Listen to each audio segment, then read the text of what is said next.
Yaba.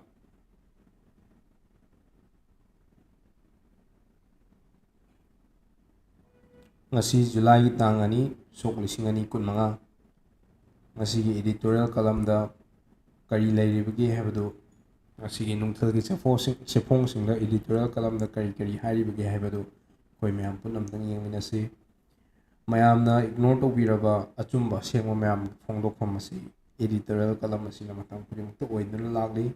adubu editorial column asi gi importance mayamna ubibagi sang wali adubu ꯑꯩꯈꯣꯏ ꯉꯁꯤꯒꯤ ꯚꯤꯗꯤꯑꯣꯁꯤꯗ ꯃꯤꯠꯌꯦꯡ ꯇꯥꯕꯤꯔꯤꯕ ꯈꯨꯗꯤꯡꯃꯛꯇꯤ ꯉꯁꯤꯒꯤ ꯆꯦꯐꯣꯡ ꯅꯨꯡꯊꯤꯜꯒꯤ ꯆꯦꯐꯣꯡ ꯑꯃꯗꯤ ꯑꯌꯨꯛꯀꯤ ꯆꯦꯐꯣꯡꯁꯤꯡꯒꯤ ꯏꯗꯤꯇꯣꯔꯤꯌꯦꯜ ꯀꯂꯝꯁꯨ ꯑꯩꯈꯣꯏꯒꯤ ꯑꯌꯨꯛ ꯄꯨꯡ 11 ꯃꯈꯥꯏ ꯇꯥꯕ ꯃꯇꯝꯗ ꯑꯩꯈꯣꯏ ꯄꯥꯊꯣꯛꯆꯕ ꯍꯧꯔꯕꯅꯤ ꯅꯨꯡꯊꯤꯜꯒꯤ ꯆꯦꯐꯣꯡꯒꯤ ꯏꯗꯤꯇꯣꯔꯤꯌꯦꯜ ꯀꯂꯝꯁꯤꯡ ꯑꯩꯈꯣꯏ ꯍꯧꯖꯤꯛꯀꯤ ꯑꯣꯏꯅ ꯃꯤꯠꯌꯦꯡ ꯇꯥꯃꯤꯟꯅꯁꯤ ꯃꯅꯤꯄꯨꯔꯒꯤ ꯎꯃꯪ ꯋꯥꯃꯪꯒꯤ ꯁꯔꯨꯛ ꯃꯥꯡꯁꯤꯜꯂꯛꯄ ꯂꯩꯉꯥꯛꯅ ꯃꯇꯝ ꯆꯥꯅ ꯃꯤꯠꯌꯦꯡ ꯆꯪꯍꯧꯗꯕꯒꯤ ꯃꯍꯩꯅꯤ ꯃꯁꯤ ꯑꯗꯨꯝ ꯆꯨꯝꯒꯅꯤꯅ ꯈꯜꯂꯦ ꯑꯗꯨꯕꯨ ꯃꯅꯨꯡꯁꯤꯗ ꯀꯔꯤ ꯌꯥꯎꯔꯤꯒꯦ ꯍꯥꯏꯕꯗꯨ ꯌꯦꯡꯁꯤ ꯀꯨꯝꯖꯥ ꯁꯣꯛ 2002ꯗꯒꯤꯅ ꯀꯨꯝꯖꯥ 2024 ꯐꯥꯎꯕꯗ ꯃꯅꯤꯄꯨꯔꯒꯤ ꯑꯄꯨꯟꯕ ꯎꯃꯪꯒꯤ ꯁꯔꯨꯛꯇꯒꯤ ꯆꯥꯗ 9.5 ꯃꯥꯡꯈ꯭ꯔꯦ ꯎꯃꯪ ꯀꯣꯛꯊꯣꯛꯈꯤꯕ ꯑꯄꯨꯟꯕ ꯄꯥꯛ ꯆꯥꯎꯕꯒꯤ ꯁꯔꯨꯛ ꯑꯁꯤ ꯀꯤꯂꯣ ꯍꯦꯛꯇꯔ 53.8ꯅꯤ ꯍꯥꯏꯅ ꯏꯟꯗꯤꯌꯟ ꯐꯣꯔꯦꯁꯠ ꯁꯔꯚꯦꯒꯤ ꯔꯤꯄꯣꯔꯠꯅ ꯐꯣꯡꯗꯣꯛꯂꯤ ꯈ꯭ꯋꯥꯏꯗꯒꯤ ꯆꯥꯎꯅ ꯎꯃꯪ ꯀꯣꯛꯊꯣꯛꯈꯤꯕ ꯗꯤꯁꯇ꯭ꯔꯤꯛꯁꯤꯡꯒꯤ ꯃꯅꯨꯡꯗ ꯆꯨꯔꯆꯥꯟꯄꯨꯔꯅ ꯃꯀꯣꯛꯇ ꯂꯩꯔꯤ ꯗꯤꯁꯇ꯭ꯔꯤꯛ ꯑꯁꯤꯒꯤ ꯑꯣꯏꯅ ꯁ꯭ꯀ꯭ꯋꯥꯔ ꯀꯤꯂꯣꯃꯤꯇꯔ 79 ꯄꯥꯛ ꯆꯥꯎꯕ ꯎꯃꯪꯒꯤ ꯁꯔꯨꯛꯁꯤꯡ ꯍꯥꯏꯔꯤꯕ ꯃꯇꯝ ꯑꯁꯤꯒꯤ ꯃꯅꯨꯡꯗ ꯀꯣꯛꯊꯣꯛꯈꯤ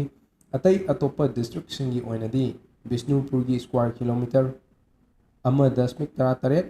ꯆꯥꯟꯗꯦꯜꯒꯤ ꯁ꯭ꯀ꯭ꯋꯥꯔ ꯀꯤꯂꯣꯃꯤꯇꯔ 22.32 ꯏꯝꯐꯥꯜ ꯏꯁꯀꯤ ꯁ꯭ꯀ꯭ꯋꯥꯔ ꯀꯤꯂꯣꯃꯤꯇꯔ 5.13 ꯏꯝꯐꯥꯜ ꯋꯦꯁꯀꯤ ꯁ꯭ꯀ꯭ꯋꯥꯔ ꯀꯤꯂꯣꯃꯤꯇꯔ 1.98 ꯖꯤꯔꯤꯕꯥꯝꯒꯤ ꯁ꯭ꯀ꯭ꯋꯥꯔ ꯀꯤꯂꯣꯃꯤꯇꯔ 1.32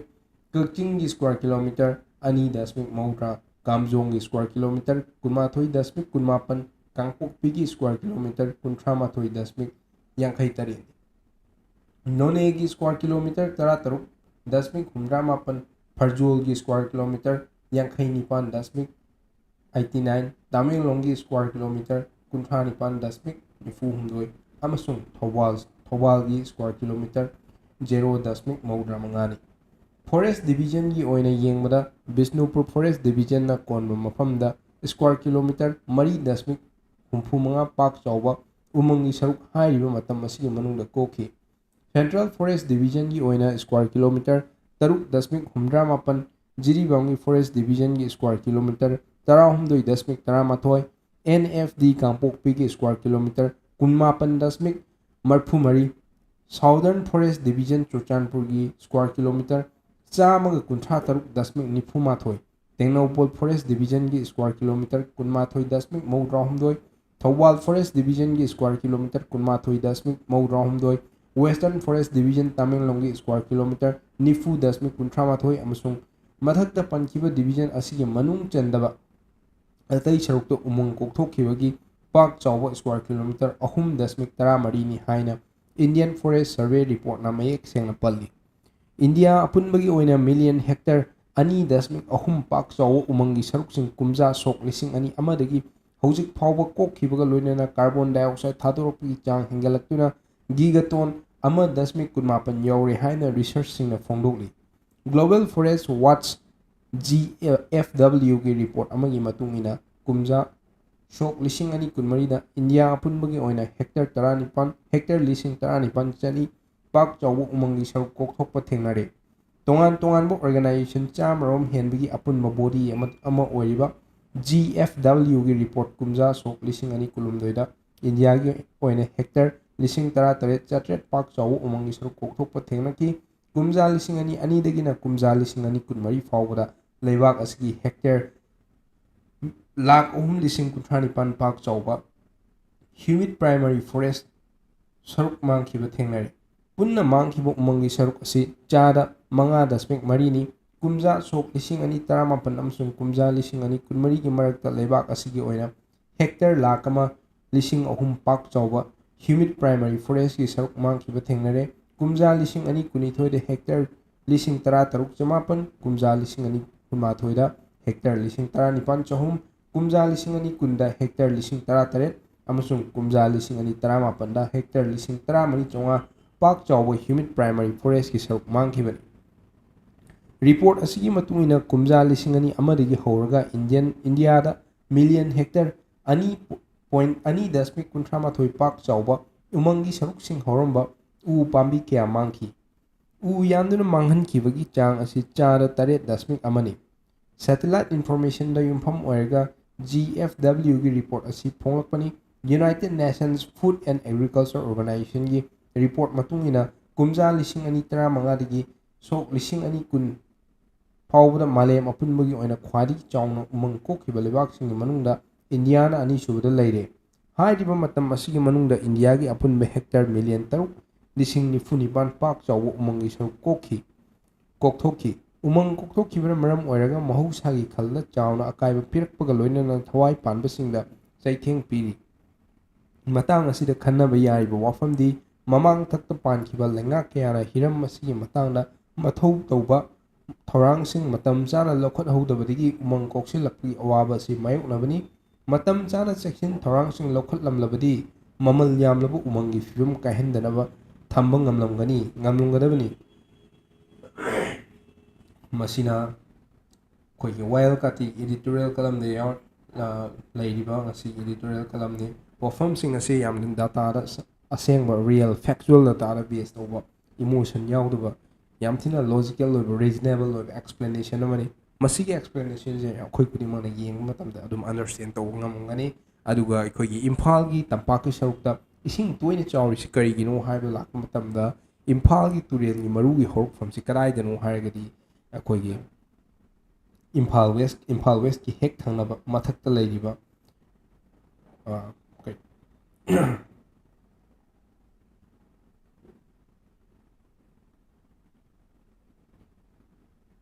ꯍꯦꯛ ꯃꯊꯛꯇ ꯂꯩꯔꯤꯕꯁꯦ ꯑꯩꯈꯣꯏ ꯀꯥꯡꯄꯣꯛꯄꯤꯗ ꯉꯁꯥꯏ ꯍꯥꯏꯈꯤꯕ ꯁ꯭ꯀ꯭ꯋꯥꯔ ꯀꯤꯂꯣꯃꯤꯇꯔ 38.83 ꯎꯃꯪ ꯀꯣꯛꯊꯣꯛꯂꯦ ꯍꯥꯏꯕꯁꯤ ꯏꯝꯐꯥꯜ ꯇꯨꯔꯦꯟꯒꯤ ꯃꯔꯨ ꯑꯣꯏꯔꯤꯕ ꯁꯔꯨꯛꯇꯨꯗ ꯂꯣꯏꯅꯃꯛ ꯀꯣꯛꯊꯣꯛꯈꯤꯕꯗꯒꯤ ꯍꯧꯖꯤꯛꯇꯤ ꯅꯣꯡ ꯈꯔ ꯆꯨꯕ ꯃꯇꯝꯗ ꯆꯦꯟꯊꯔꯛꯄ ꯏꯁꯤꯡꯁꯤ ꯑꯩꯈꯣꯏꯅ ꯀꯟꯇ꯭ꯔꯣꯜ ꯇꯧꯕ ꯉꯝꯗꯕ ꯆꯥꯡ ꯑꯃꯗ ꯆꯦꯟꯊꯔꯛꯄꯒꯤ ꯐꯤꯕꯝꯁꯦ ꯑꯩꯈꯣꯏ ꯑꯗꯨꯝ ꯊꯦꯡꯅꯔꯤ꯫ ꯃꯁꯤ ꯌꯥꯝꯅ ꯀꯨꯞꯅ ꯑꯩꯈꯣꯏ ꯅꯩꯅꯐꯝ ꯊꯣꯛꯏ, ꯌꯥꯝ ꯀꯨꯞꯅ ꯌꯦꯡꯁꯤꯟꯕ ꯑꯃ ꯆꯪꯉꯤ꯫ ꯃꯁꯤ ꯌꯦꯡꯁꯤꯟꯕꯤꯅꯕꯗꯤ ꯑꯩꯈꯣꯏ ꯄ꯭ꯔꯖꯥ ꯃꯤꯆꯝꯅ ꯌꯦꯡꯁꯤꯟꯒꯗꯧꯕ ꯅꯠꯇꯦ, ꯒꯣꯚꯔꯟꯃꯦꯟꯠꯅ ꯌꯦꯡꯁꯤꯟꯒꯗꯧꯕꯅꯤ, ꯑꯣꯊꯣꯔꯤꯇꯤ ꯂꯩꯔꯤꯕꯁꯤꯡꯅ ꯃꯁꯤꯒꯤ ꯔꯦꯁꯄꯣꯟꯁꯤꯕꯤꯂꯤꯇꯤ ꯂꯧꯕꯤꯒꯗꯕꯅꯤ꯫ ꯑꯗꯨꯒ ꯃꯊꯪꯗ ꯂꯧꯈꯠꯂꯤꯕ ꯅꯨꯡꯊꯤꯜꯒꯤ ꯄꯥꯎꯆꯦ ꯑꯁꯤꯅ ꯀꯪꯂꯩꯄꯥꯛꯀꯤ ꯃꯩꯔꯥ ꯀꯪꯂꯩꯄꯥꯛꯀꯤ ꯃꯩꯔꯥ ꯇꯥꯡ 2/8/2025 ꯀꯪꯂꯩꯄꯥꯛꯀꯤ ꯃꯩꯔꯥꯒꯤ ꯏꯗꯤꯇꯣꯔꯤꯌꯦꯜ ꯀꯂꯝꯒꯤ ꯇꯣꯄꯤꯛ ꯑꯣꯏꯅ ꯂꯩꯔꯤꯕ ꯑꯁꯤ ꯀꯨꯀꯤ ꯇꯦꯔꯣꯔꯤꯁꯁꯤꯡꯗ ꯇꯧꯁꯤꯟꯅꯗꯨꯅ ꯃꯩꯇꯩ ꯅꯝꯊꯅꯕ ꯍꯣꯠꯅꯔꯕ꯭ꯔꯥ ꯍꯥꯏꯕꯒꯤ ꯆꯤꯡꯅꯕ ꯂꯩꯔꯛꯄ꯫ ꯀꯨꯀꯤ ꯇꯦꯔꯣꯔꯤꯁꯁꯤꯡꯗ ꯇꯣꯡꯁꯤꯟꯗꯨꯅ ꯃꯩꯇꯩ ꯅꯝꯊꯅꯕ ꯍꯣꯠꯅꯔꯕ꯭ꯔꯥ ꯍꯥꯏꯕꯒꯤ ꯆꯤꯡꯅꯕ ꯂꯩꯔꯛꯄ꯫ ꯏꯪ ꯁꯣꯛ 2022ꯒꯤ ꯃꯦꯒꯤ 3ꯗꯒꯤ ꯍꯧꯅ ꯃꯅꯤꯄꯨꯔꯗ ꯊꯣꯛꯂꯤꯕ ꯂꯥꯟ ꯑꯁꯤ ꯀꯅꯥꯅ ꯍꯧꯔꯛꯄꯅꯣ, ꯀꯔꯤ ꯃꯔꯝꯒꯤꯗꯃꯛꯇꯅꯣ ꯍꯥꯏꯕꯗꯨ ꯚꯥꯔꯠ ꯂꯩꯉꯥꯛꯅ ꯃꯅꯨꯡ ꯍꯨꯠꯅ ꯈꯪꯂꯝꯒꯅꯤ ꯍꯥꯏꯅ ꯈꯜꯂꯤ꯫ ꯑꯗꯨꯕꯨ ꯂꯥꯟ ꯑꯁꯤ ꯍꯧꯔꯛꯄꯒꯤ ꯃꯔꯝ ꯈꯪꯂꯕ ꯆꯍꯤ 2 ꯍꯦꯜꯂꯛꯂꯕ ꯐꯥꯎꯕꯗ ꯂꯣꯏꯁꯤꯟꯗꯅ ꯃꯅꯤꯄꯨꯔ ꯃꯤꯌꯥꯝꯕꯨ ꯂꯥꯛꯅꯗꯨꯅ ꯊꯝꯂꯤꯕ ꯑꯁꯤ ꯀꯔꯤ ꯃꯔꯝꯒꯤꯅꯣ ꯍꯥꯏꯕ ꯋꯥꯍꯪ ꯑꯁꯤ ꯆꯣꯡꯊꯣꯔꯛꯂꯤ꯫ ꯋꯥꯍꯪ ꯑꯁꯤꯒꯤ ꯄꯥꯎꯈꯨꯝ ꯉꯁꯤ ꯐꯥꯎꯕ ꯚꯥꯔꯠ ꯂꯩꯉꯥꯛꯅ ꯈꯨꯝꯗꯅ ꯇꯨꯃꯤꯟꯅ ꯂꯩꯊꯣꯛꯂꯤꯕꯁꯤ ꯌꯥꯝꯅ ꯂꯥꯜꯂꯤ꯫ ꯆꯍꯤ 2 ꯍꯦꯟꯅ ꯂꯥꯟ ꯑꯁꯤ ꯆꯠꯊꯔꯛꯂꯤꯕ ꯑꯁꯤꯒꯤ ꯃꯔꯝ ꯀꯨꯀꯤ ꯇꯦꯔꯣꯔꯤꯁꯁꯤꯡꯗ ꯚꯥꯔꯠ ꯂꯩꯉꯥꯛꯅ ꯇꯣꯡꯁꯤꯜꯂꯒ ꯊꯑꯣꯏꯅ ꯃꯩꯇꯩ ꯀꯝꯃ꯭ꯌꯨꯅꯤꯇꯤ ꯑꯁꯤ ꯅꯝꯊꯅꯕ ꯍꯣꯠꯅꯔꯕ꯭ꯔꯥ ꯍꯥꯏꯕꯒꯤ ꯆꯤꯡꯅꯕ ꯑꯃ ꯃꯩꯇꯩ ꯀꯝꯃ꯭ꯌꯨꯅꯤꯇꯤꯗ ꯐꯥꯎꯍꯜꯂꯦ꯫ ꯃꯁꯤꯒꯤ ꯃꯔꯝ ꯍꯥꯏꯕꯕꯨ ꯂꯥꯟ ꯀꯟꯅ ꯆꯠꯊꯔꯤꯉꯩ ꯃꯇꯝꯗ ꯏꯂꯤꯒꯦꯜ ꯏꯃꯤꯒ꯭ꯔꯦꯟꯠ ꯀꯨꯀꯤ ꯇꯦꯔꯣꯔꯤꯁꯁꯤꯡꯅ ꯃꯅꯤꯄꯨꯔꯒꯤ ꯇꯝꯄꯥꯛꯀ ꯇꯥꯏꯅꯕ ꯆꯤꯡꯒꯤ ꯃꯐꯝ ꯀꯌꯥꯗ ꯃꯈꯣꯏꯒꯤ ꯕꯪꯀꯔ ꯁꯥꯗꯨꯅ ꯇꯝꯄꯥꯛꯀꯤ ꯃꯩꯇꯩꯁꯤꯡꯒꯤ ꯃꯊꯛꯇ ꯗ꯭ꯔꯣꯟ ꯕꯣꯝꯅꯆꯤꯡꯕ ꯁꯤꯖꯤꯟꯅꯗꯨꯅ ꯑꯇꯠ ꯑꯈꯝ ꯂꯩꯇꯅ ꯅꯣꯡꯃꯩ ꯀꯥꯞꯁꯤꯟꯗꯨꯅ ꯂꯥꯟꯗꯥꯔꯛꯇꯨꯅ ꯃꯤꯁꯤ ꯃꯤꯅꯥ ꯆꯥꯎꯅ ꯊꯣꯛꯍꯜꯂꯦ꯫ ꯈꯪꯅ ꯈꯪꯅ ꯃꯅꯤꯄꯨꯔꯗ ꯊꯥꯖꯤꯜꯂꯛꯈꯤꯕ ꯚꯥꯔꯠꯀꯤ ꯂꯥꯟꯃꯤꯁꯤꯡꯅ ꯈꯨꯠ ꯍꯟꯕ ꯇꯧꯗꯨꯅ ꯀꯨꯀꯤ ꯇꯦꯔꯣꯔꯤꯁꯁꯤꯡꯕꯨ ꯐ꯭ꯔꯤ ꯊꯥꯗꯣꯛꯇꯨꯅ ꯊꯝꯈꯤ꯫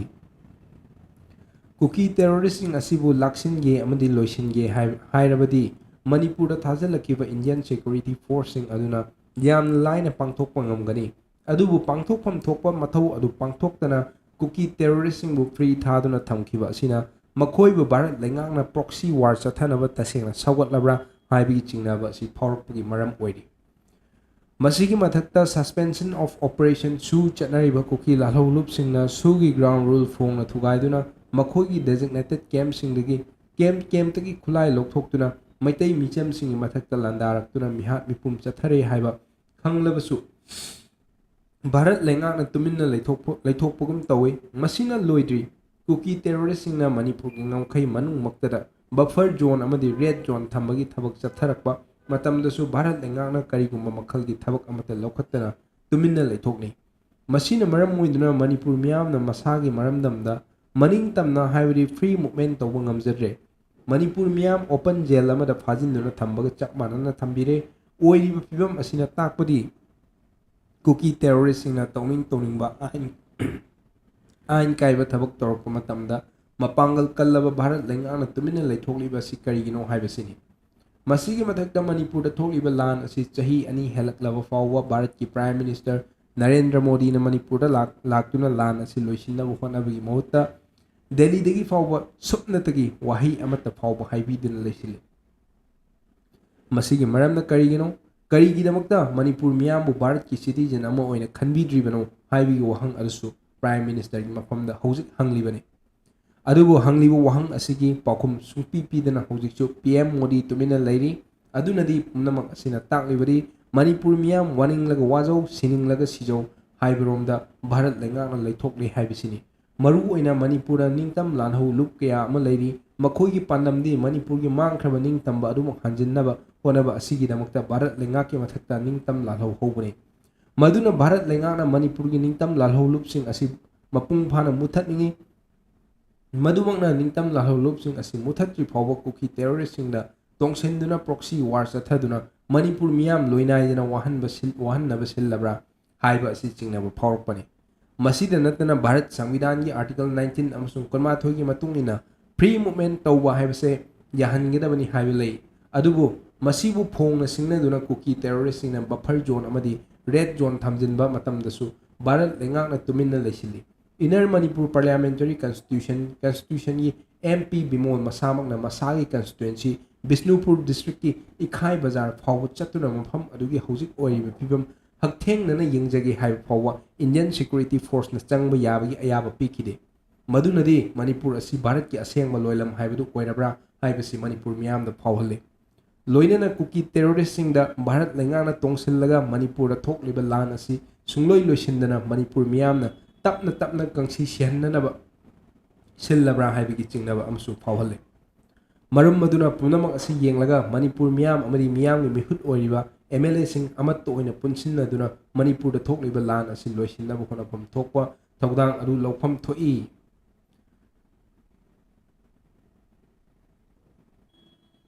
मसीना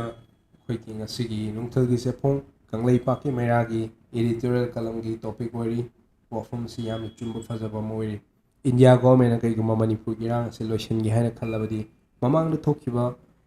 अखोइगी ऑपरेशन सिंदूर चथखिबा मतमदा इंडिया की वांगबदा पाकिस्तान की मनुंगदा लैरिबा टेररिस्ट सिंगना करंबा जगादा मखोइगी मिलिटरी बेस ओइरिबगे कदाइदगी मखोइगी ऑपरेशन चथरिबनो हाइबा ममुत ताना मोंग ताना इंटेलिजेंस की इन्फॉर्मेशन लौखत्तुना कदाइदा लैरिगे हाइबा खंगबा ngambga loinana yamna precision oiba strike tawduna इरांग अदुगु चेनाबा थौदोक अदुदा मिसिमिना थोहनखिबगा चिंगलबा चेनाबा टेररिस्ट खुदक्ता एलिमिनेट तौबा ngamiba aduni करी मरमगिदमक्ता पिक्खरबा मणिपुरगुम्बा मफम अमदा थोइबा थौदोक वाथोक इन्फॉर्मेशन करिगे लैरोइदुनु अदुबु लैरिबा इन्फॉर्मेशन सिंग अदु करम मफमदा यूटिलाइज तौगदोइबनो नत्रगना थौइना यूटिलाइज तौद्रिबरा हाइबा क्वेश्चन दुदी अखोइना खंगबा ngamde सरकार सिना इंडिया की गवर्नमेंट सिना अखोइगिदमक्ता करम पांडम अमा थमलिबगे अखोइगी मथक्ता करी मिटेंग अमा ताकलिबगे हाइबदो अखोइना ममुत ताना खंगबा मिकुप अदुददी अखोइ लोइखिबसु याइ अदुना अखोइगी अंगमबदी होनाकिसे अदुगा मसिदा अखोइ अथॉरिटी अमोइना लैरिबा अखोइगी लेबाकु ngakpiriba अखोइगी महुत सेलिबा रिप्रेजेंटेटिव ओइरिबा लीडर सिंगनसु मियामगे खल्लगा थबक खरदी तौफम थोइ अदुगा मथंगदा मु लौखतचरिबा नुंगथलगी पाउसे असिना कांगला पाउ की एडिटोरियल कलम दा करी लैरिबगे हाइबदु मु खोइ येमिनसे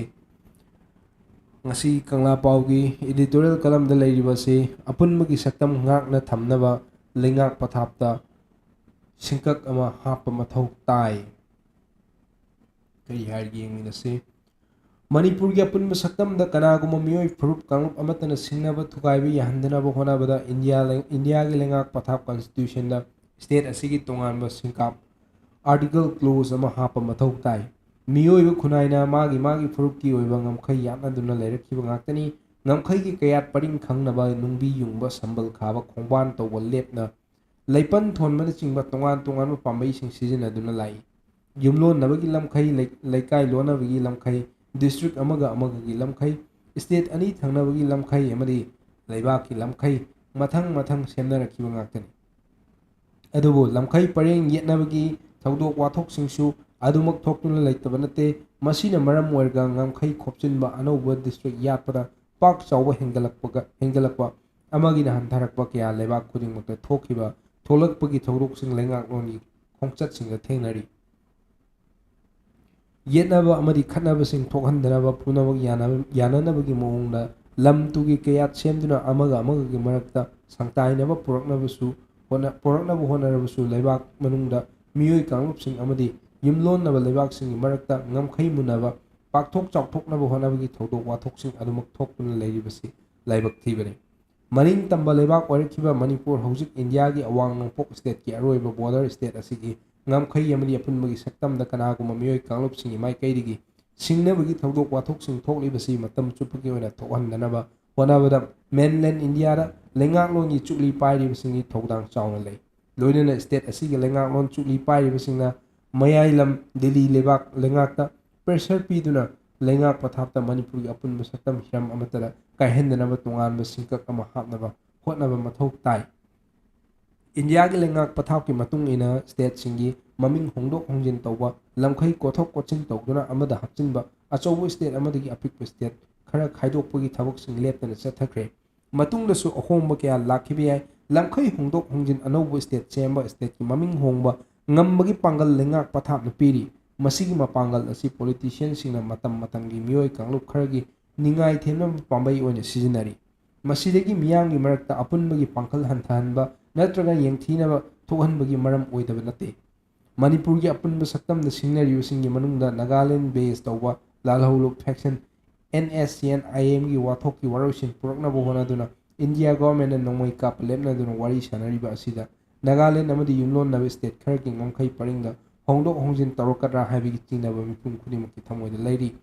nongmai kapnaba lepnabagi yanawa ceasefire agreement lamgi ngamkhai leitaba without territorial limit haiba wahai ahum hapchilakhiba asida Manipur gi saktam machet takhiba yabagi akiba leirakpadagi ing sok lising ani kunmathoi gi June 19 na miyamna hainaruba amadi hongnaruba tawdana haurakkiba ihauda India government yanki adubu hojiksu Manipur miyamgi thamoida ne tadaba phibam amada dumak leiri amaromda illegal immigrant chin kukijo narco terrorist singa India government ga suspension of operation su sign tonakraba matung mamang sahi sok lising ani kulumdoi gi megi ohumda Manipur gi saktam thugainaba khanghauduna maitai miyamgi mathakta landaraktuna masakar chathakiba adugi hojiksu warosin purakpa ngamdabadagi PR lengak thamni chahi cha kya maning tamba leibak oirakkiba Manipur gi apunba saktam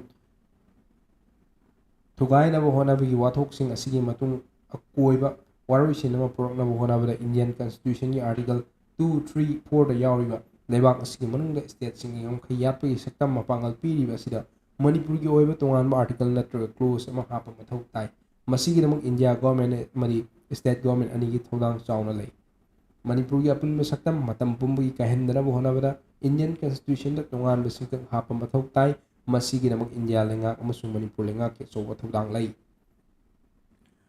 masidani yamna important oiba factor oibase akoina masigidamakta akoi Manipur gi state government asu India government pressure pibigidawne aduga akoigi representative oiribasingsina akoigidamukta tongan policy program semnabagidamukta matam khudimukta sem saduna leigidawbani adugo akoigi Manipur da leiriba leader singdi policy ama semgani haibigi idea ri tokraga leibak amada chatnariba general oiba common oiba policy sing pokta ningthina execute tawba ngamdraba lengak ama haibadu oirkle maduna miyamna leader sing khanba matamda karma makhalgi quality leiba natrana leader ama oiba matamda kanabu matik charibigi haiba thiduna makoibu khoina koi mihut oina khanba matam oirkle aduga India lengak tasu hangjaningni bo wafamde Manipur habse isagi on independent on chahi lising ani ahum hengi wari history later leibak amane sigumba leibak amabu machet thugai pena chagna setok chesin to habse India ki government asisu north east side jaga se chicken neck ki jaga da machet am khakna phaunar ga leib phaunar mafam asigi separate oiba administration ama tan gi har matam dari India government karam khaki action lokhut ke ge habdo madu chap mana action ado Manipur gi su Manipur gi manungda tongan belenga ga matali mi sing mathakta action lokhut pinaba nolukchari ningsingjari aduga mathang lokhutchariba khoi nungthal gi pawsi asina khoi English edition on fongliba Imphal Times asine Imphal Times ki editorial column da kari leiribi gi haibu yemina se masidasu yamba adum lebak irang aduga tholiba thodok wathok singi achumba chap chaba reflection sing editorial column sing na khoina matam kurim to u fange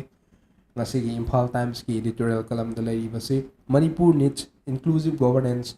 for just numerical majority for not just a numerical majority manungda kari yawrige yemina se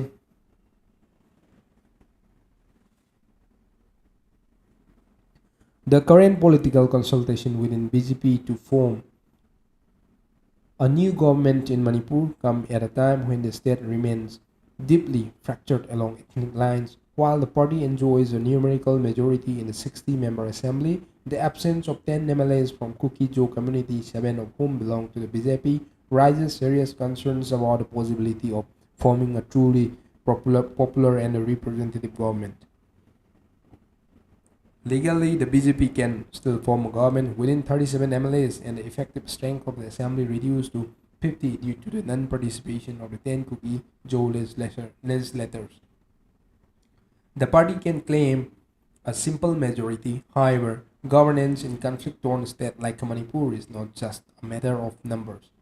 The deeper issue lies in the legitimacy and inclusivity of any such government, especially when a major ethnic group and their elected representatives are entirely excluded from formation and functioning of the state's leadership. The absence of Kuki-Jo legislators who have not been able to return to Impal since the violence erupted in May 2023 reflects the continuing insecurity and mutual distrust that define the current situation. Any government formed in their absence would risk being seen as representing only the Meitei community, further entrenching the already severe hill-valley divide. In such a volatile climate, the very notion of a popular government becomes questionable as a significant section of the population will remain politically unrepresented and emotionally alienated. Moreover, the exclusion of 7 BJP MLAs from among the Kuki-Jo group underscore a major internal crisis within the party itself. Rebuilding a government without its own elected representatives call into question the unity and stability of ruling formation. It also sends a troubling message to the wider public about BJP willingness or inability to accommodate diversity within its own ranks. Nationally, it puts the party image at risk, especially as it protects itself as a unifying force across state and communities. The absence of Kuki-Jo MLAs also has practical implications. Without their participation, governance in Hill District, particularly in areas like Suchanpur, Kangpokpi, and Farzol, would be hamstrung. Administrative coordination, development works, and law enforcement will likely face resistance or outright non-compliance, rendering the new government's functioning uneven and limited in scope. The situation calls for a more thoughtful and inclusive approach. Appointing a new neutral face who can be acceptable to all communities may help build some degree of consensus. The center too must consider whether restoring an elected government without addressing the political void left by the Kuki-Jo representatives would do more harm than good. Extending president's rule temporarily and working toward a negotiated inclusive political arrangement may be more responsible course. In inclusion, while the BJP may be able to form a government in Manipur without the 10 Kuki-Jo MLAs, such a formation would fall short of the ideals democratic representation and popular legitimacy A government that does not reflect diversity of state risks becoming a source of further division rather than reconciliation. The path forward must be guided not by numbers alone, but by a sincere effort to restore trust, inclusion, and shared governance in a state that has seen too much conflict already. ꯃꯁꯤꯗ ꯍꯥꯏꯔꯤꯕ ꯄꯣꯠ ꯑꯁꯤ ꯑꯩꯈꯣꯏꯒꯤ popular government ꯑꯃ ꯂꯥꯛꯂꯒ ꯃꯅꯤꯄꯨꯔꯗ ꯍꯦꯟꯅ ꯑꯀꯥꯏꯕ ꯂꯥꯛꯀꯗꯧꯔꯤꯕ꯭ꯔꯥ ꯍꯥꯏꯕꯗꯨ ꯃꯨꯟꯅ ꯅꯩꯅꯕ ꯑꯃ ꯆꯪꯉꯤ ꯃꯔꯝꯗꯤ ꯀꯨꯀꯤꯖꯣꯒꯤ ꯑꯣꯏꯕ MLA ꯇꯔꯥꯁꯤꯃꯗꯤ ꯑꯩꯈꯣꯏꯒꯤ ꯄꯣꯄꯨꯂꯔ ꯒꯣꯚꯔꯟꯃꯦꯟꯠꯁꯤ ꯐꯣꯔꯝ ꯇꯧꯕ ꯃꯇꯝꯗ ꯃꯈꯣꯏ ꯁꯨꯡꯌꯥꯎ ꯌꯥꯎꯔꯔꯣꯏ ꯃꯈꯣꯏ ꯌꯥꯎꯗ꯭ꯔꯒꯁꯨ ꯃꯦꯖꯣꯔꯤꯇꯤ ꯐꯪꯕꯅꯤꯅ ꯃꯦꯝꯕꯔ ꯑꯩꯈꯣꯏꯒꯤ MLAꯁꯤꯡꯅ ꯃꯦꯖꯣꯔꯤꯇꯤ ꯒꯣꯚꯔꯟꯃꯦꯟꯠ ꯑꯃ ꯐꯣꯔꯝ ꯇꯧꯕꯗꯤ ꯉꯝꯃꯤ ꯑꯗꯨꯕꯨ ꯁꯤꯒꯨꯝꯕ ꯗꯤꯚꯣꯏꯠ ꯑꯣꯏꯕ ꯑꯁꯤꯅ ꯁꯨꯡꯌꯥꯎ ꯌꯥꯎꯗꯅ ꯒꯣꯚꯔꯟꯃꯦꯟꯠ ꯑꯃ ꯐꯣꯔꯝ ꯇꯧꯈꯤꯕꯁꯤꯅ ꯃꯅꯤꯄꯨꯔꯗ ꯍꯦꯟꯅ ꯃꯥꯡꯖꯕ ꯑꯀꯥꯏꯕ ꯂꯥꯛꯀꯗ꯭ꯔꯥ ꯅꯠꯇ꯭ꯔꯒꯅ ꯃꯁꯤ ꯍꯦꯛꯇ ꯇꯧꯁꯟꯕ ꯃꯇꯝꯗ ꯀꯔꯝꯕ ꯀꯟꯁꯤꯀ꯭ꯋꯦꯟꯁ ꯊꯣꯛꯂꯛꯀꯗꯒꯦ ꯍꯥꯏꯕꯗꯨ ꯑꯩꯈꯣꯏ ꯃꯨꯟꯅ ꯅꯩꯅꯍꯧꯕꯅ ꯆꯨꯝꯂꯣꯏꯗ꯭ꯔꯥ ꯍꯥꯏꯕ ꯋꯥꯐꯝ ꯑꯗꯨꯅꯤ ꯃꯁꯤꯗ ꯊꯝꯂꯤꯕꯁꯦ ꯌꯥꯝꯅ ꯆꯨꯝꯕ ꯑꯗꯨꯒ ꯌꯥꯝꯅ ꯅꯦꯁꯦꯁꯔꯤ ꯑꯣꯏꯕ ꯑꯦꯂꯤꯃꯦꯟ ꯑꯃꯈꯛꯅꯤ ꯑꯩꯅꯁꯨ ꯑꯗꯨꯝ ꯁꯞꯄꯣꯔꯠ ꯇꯧꯖꯔꯤ ꯂꯩꯔꯤꯕ ꯏꯔꯤꯕ ꯏꯗꯤꯇꯣꯔꯤꯌꯦꯜ ꯀꯂꯝ ꯑꯁꯤ ꯍꯦꯟꯅꯁꯨ ꯈꯪ ꯍꯩꯔꯕ ꯃꯤꯁꯤꯡꯅꯁꯨ ꯏꯔꯛꯄ ꯉꯥꯛꯇꯅꯤ ꯑꯗꯨꯕꯨ ꯑꯩꯅꯁꯨ ꯑꯗꯨꯝ ꯁꯞꯄꯣꯔꯠ ꯇꯧꯖꯔꯤ ꯃꯐꯝ ꯑꯁꯤꯗ ꯑꯗꯨꯕꯨ ꯂꯨꯔꯤꯕꯗꯤ ꯁꯤꯒꯨꯝꯕ ꯗꯤꯁꯀꯁꯟꯁꯤꯡ ꯑꯁꯤ ꯃꯃꯥꯡꯗꯒꯤ ꯍꯥꯟꯅꯅ ꯍꯟꯖꯤꯟ ꯍꯟꯖꯤꯟꯅ ꯇꯧꯗꯨꯅ ꯂꯥꯛꯒꯗꯕ ꯗꯤꯁꯀꯁꯟꯁꯤꯡ ꯑꯣꯏꯒꯗ꯭ꯔꯥꯅ ꯈꯜꯂꯤ ꯃꯅꯤꯄꯨꯔꯗ ꯂꯩꯔꯤꯕ ꯒꯚꯔꯟꯃꯦꯟꯠꯁꯤꯡꯅ ꯁꯤꯆꯨꯋꯦꯁꯟ ꯑꯁꯤ ꯊꯣꯛꯂꯛꯄ ꯍꯧꯗ꯭ꯔꯤꯉꯩ ꯃꯃꯥꯡꯗꯒꯤ ꯊꯣꯛꯂꯛꯀꯗꯧꯔꯦ ꯍꯥꯏꯕ ꯎꯐꯝ ꯊꯣꯛꯇꯕ꯭ꯔꯥꯅ ꯈꯜꯂꯤ ꯏꯟꯇꯦꯂꯤꯖꯦꯟꯁꯀꯤ ꯔꯤꯄꯣꯔꯠ ꯀꯔꯤꯒꯤꯗꯃꯛꯇ ꯂꯩꯔꯣꯏꯗꯣꯏꯅꯣ ꯑꯗꯨꯒ ꯍꯧꯖꯤꯛ ꯍꯧꯖꯤꯛꯁꯨ ꯂꯩꯔꯤꯕ ꯐꯤꯕꯝ ꯑꯁꯤꯗ ꯄꯣꯠ ꯈꯨꯗꯤꯡꯃꯛꯀꯤ ꯑꯁꯣꯏꯕ ꯂꯣꯏꯈ꯭ꯔꯕꯁꯨ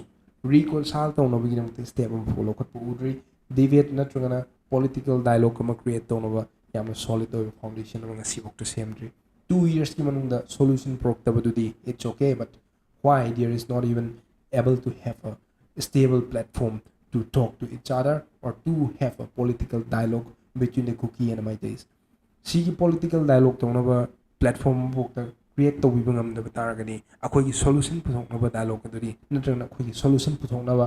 ꯄ꯭ꯔꯣꯕ꯭ꯂꯦꯝ ꯑꯁꯤꯕꯨ ꯇꯁꯦꯡꯅ ꯐꯦꯁ ꯇꯧꯅꯕꯒꯤꯗꯃꯛꯇ ꯃꯁꯤꯒꯤ ꯄ꯭ꯔꯣꯕ꯭ꯂꯦꯝꯁꯤ ꯂꯣꯏꯁꯤꯟꯅꯕꯒꯤꯗꯃꯛꯇ ꯊꯕꯛ ꯄꯥꯏꯈꯠꯄ ꯑꯗꯨꯗꯤ ꯀꯔꯝꯕ ꯃꯇꯝꯗ ꯄꯥꯏꯈꯠꯂꯛꯀꯅꯤꯅ ꯃꯌꯥꯝꯅ ꯊꯥꯖꯕ ꯂꯩꯕꯤꯕꯒꯦ ꯍꯥꯏꯕ ꯀ꯭ꯋꯦꯁꯟꯁꯤꯁꯨ ꯑꯩ ꯍꯪꯖꯒꯦ and thank you for watching until the end of this editorial column sections matungdasu hayengsu khoi pumpham asimaktana chap manaba matamda editorial column asi amukasu pathongna honajage hayenggi nungthil se phongsingi aduga khoi athuba matamda expert sing portuna sigi matam asida khoi discussion or hamnabagi namakta with video footage video live coverage tawraga khoi editorial column asi discuss tawnaba yamna kanna sem sadana honajari yaragadi Kangla TV bu yengbiribsingna hayeng pumpham asida amuk lakpiyo khoi chap chaba matam asida editorial column mayam gidamukta amuk sandok sage